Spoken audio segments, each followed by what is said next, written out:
What's on, ladies and gentlemen? My name's Ross, I like games, and today we're going to be having a little bit of a look at the top 10 cards from the Untamed House of Keyforge. That's right, we've already looked at Mars, we've already looked at Brobnar, we are of course working our way through all of them.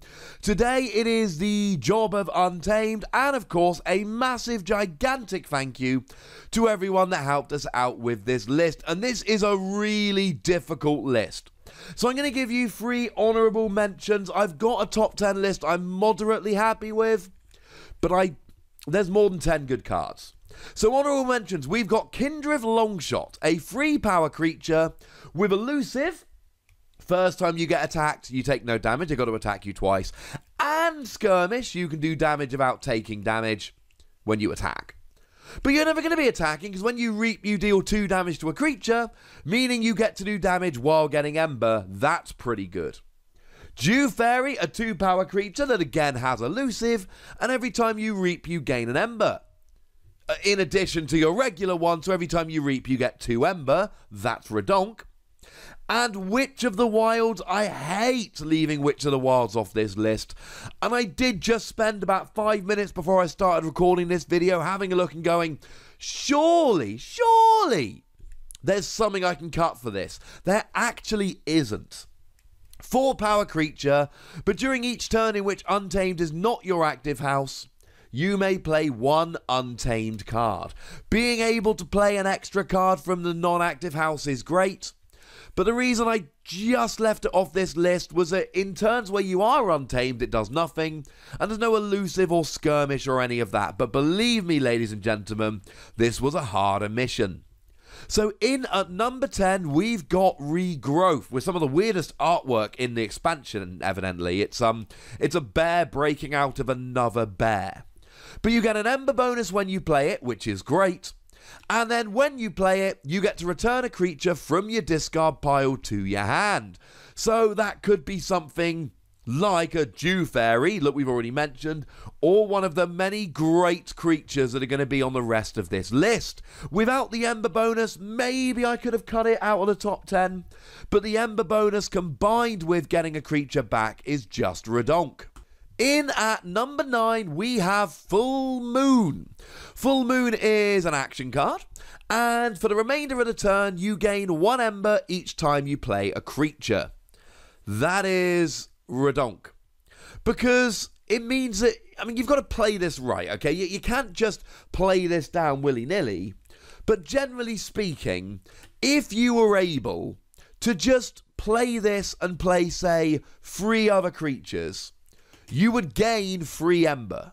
And we haven't done the Sanctum list yet, so it may well be that it doesn't make it, but Sanctum have a really good card called Virtuous Works, which just gives you treble Ember. Just gives you 3 Ember straight off the back. Well, Full Moon can do that, except Full Moon can also go further. Yeah, it's really good. In at number 8, we have Nature's Call. Another action card. It's got an Ember bonus, and it allows you to return up to 3 creatures to their owner's hand. Now, this is not like Regrowth, because Regrowth gets it back from your discard pile. This puts it into your hand. But, I mean, look, we're going to look at it in a moment anyway. Dust Pixie is going to be on this list. When you play Dust Pixie, you get 2 Ember. And then you play Nature's Call, and you pick it back up again. Chota Hazri's got an amazing play skill, which we're going to look at in a moment. And that can be reused here. This is phenomenal, because first of all, you can reuse play abilities, but also here, you can just pick up damaged creatures and put them back down again. Make sure that you do this near the end of your turn. Your creatures are exhausted anyway, so you pick them up with this, put them back down exhausted, get the Ember bonus, and then they'll be ready for your next turn anyway. This is really good. I like this very much indeed. In at number 7, yes, Dust Pixie. We talked about this like just a minute ago.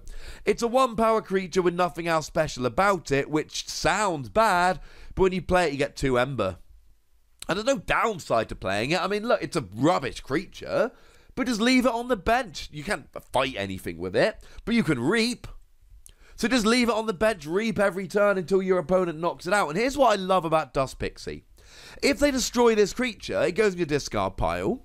Eventually, your discard pile becomes your deck, and Dust Pixie will be back in your deck, and you're off and rolling. You can pick it up with Nature's Call, you can get it out the discard pile with Regrowth, or you can just sit there reaping.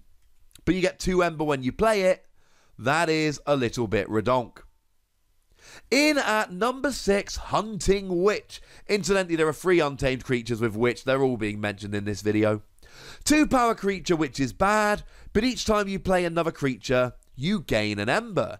It is, in fact, pretty much the same as Full Moon, except Full Moon is just for the turn, Hunting Witch is for as long as it's out. And yes, if you play them both, you gain 2 Ember each time you play a creature. This is wonderful because it forces your opponent into annoying decisions. They don't want to take down a 2-power creature, but they have to because you gain an Ember every time you play a creature. So they've got to take it out, even though it's not really an offensive threat, and it gets you a whole bunch of Ember, deserving of number 6. In at number 5, we see Chota Hazri. Chota Hazri is a very, very nice card. Chota Hazri comes along with a rather ridiculous playability. Lose 1 Ember. If you do, you may forge a key at current cost. Yeah, you get to forge a key. Now, it says lose an Ember and then forge a key at current cost. So you forge a key at +1 current cost. The wording on this is confusing to me. It doesn't need to be stated like this. But it allows you to forge a key in the middle of your turn. None of this, I'm going to check. And then if you don't get rid of all my Ember on your next turn, I'm going to forge a key on my next turn. No, no, no. I am just going to forge a key right now. I've got enough Ember. I'm forging a key right now. It literally cheats the game in that respect. And there is a strong argument that this should be higher.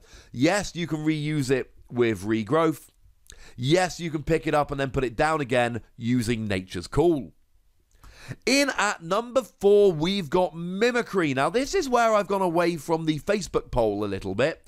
The Facebook poll said this was a clear number 3. I'm putting it in as number 4. When you play this card, treat it as a copy of an action card in your opponent's discard pile.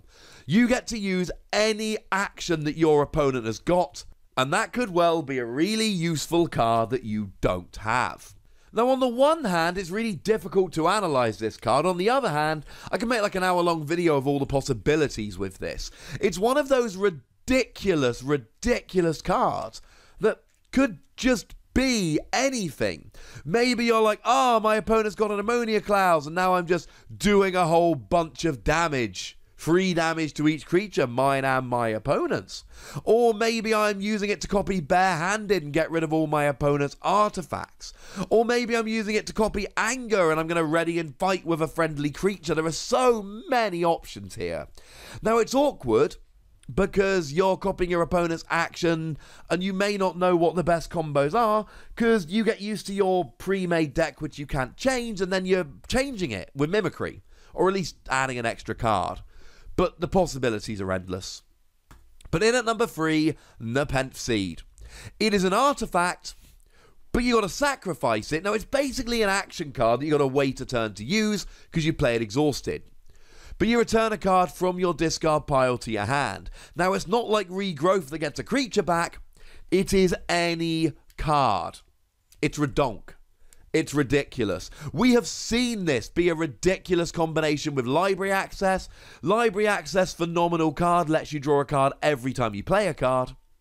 But you can only have 1 in your deck. The algorithm says so. Whereas Nepenthe comes along and like, yeah, well, now you can have 2. And then go through your deck and it just keeps going and going and going. It's crazy good. And that's not the only thing. You can use this to get Chota Hazri back. So you can forge a second key. It's ridiculous. But not as ridiculous. Number 2, Witch of the Eye. Now, Witch of the Eye is kind of like a better Nepenthe. 3 power creature, and when you reap, you return a card from your discard pile to your hand. The difference is that you don't have to destroy Witch of the Eye to do it, so you can do it turn after turn after turn. And it's a creature, so your opponent can destroy it before you ever get to use it. That is the other downside here. It's much easier to get rid of a creature than it is to get rid of an artifact. Of course, you can get rid of artifacts. I gave you the example of barehanded a moment ago. But the great thing here is that you're just using a new one every turn. And it's when you reap, right? So every time you reap, you get a new card back from the discard pile, and you get the Ember that you would get from reaping anyway. That is just redonk, ladies and gentlemen. Absolutely redonk. But there's a clear number one, and it's Key Charge. And I feel absolutely great about this. It was the clear number one when I did the poll, and it's the clear number one now. It lets you forge a key for +1 current cost as an action card.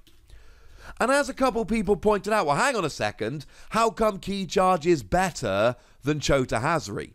Because Chota Hazri is a playability, right? You can just play it down and then use it. There's no your opponent can destroy it first. How is it so much better than Chota Hazri? It's an action. Simple as that.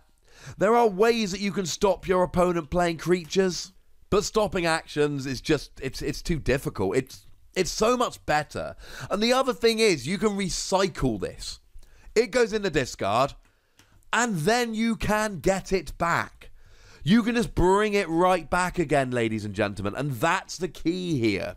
You can get it back when you recycle through your discard pile, rather than having to pick it up or wait for it to be destroyed. Look, Chota Hazri is a great card.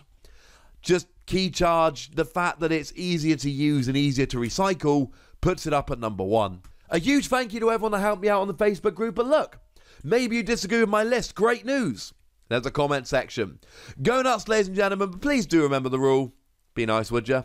And then make sure you like this video, subscribe to this channel, and follow me at the Twitter for the Wossy, where we ramble about stuff. But by far the most important thing, as always, is to look after yourselves until next time. Thank you very much for watching. My name's Ross, and you've been watching Wossy Plays.